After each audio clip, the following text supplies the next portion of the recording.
triste nouvelle pour Élise Lucet.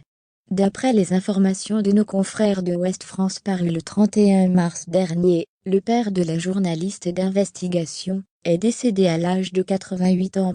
Michel Lucet était professeur à Caen, mais aussi chanteur à texte, sous le pseudo Eusèbe.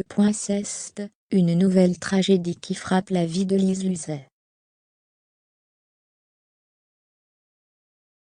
11 ans après le décès de son mari Martin Bourgeois, un antiquaire avec qui elle a eu une fille prénommée Rose en 2007, la journaliste de 58 ans pleure aujourd'hui la mort de son père, Michel Lucet. C'est le média Ouest France, qui a annoncé la nouvelle jeudi 31 mars 2022, 2 jours après la disparition de l'octogénaire. Michel Lucet serait décédé à l'âge de 88 ans, à son domicile à Mitois dans le Calvados.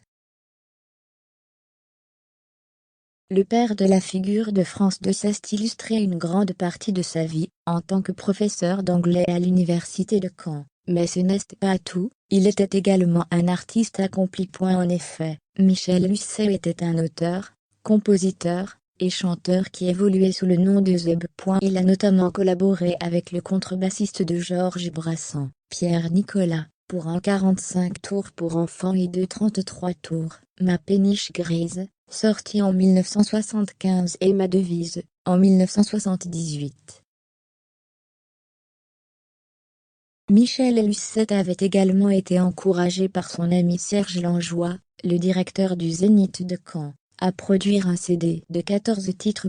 Connu pour son sens de l'humour et de la dérision, il a écumé les scènes de l'Ouest et au-delà, dans les années 1970, et le début des années 1980, nous apprend Ouest France. Véritablement touche-à-tout, le papa de Élise Lucet a par ailleurs eu l'occasion d'écrire un roman intitulé Divisé par deux, édité en 1988 chez Gallimard Jeunesse, ainsi qu'un recueil de textes et poèmes, Une effusion avant de dormir publié en 2005. Michel Lucet laisse aujourd'hui derrière lui la présentatrice de Cache Investigation, et une autre fille, l'écrivaine Sophie Lucet, toutes deux nées de son mariage avec Colette Lucet. D'après nos confrères, ces obsèques ont déjà eu lieu, le samedi 2 avril dernier à Mitois, où ils vivaient. Élise et Sophie ont bien sûr fait le déplacement, tout comme les petits-enfants de Michel Lucet, Rose, Victor et Samuel, pour lui rendre un dernier hommage.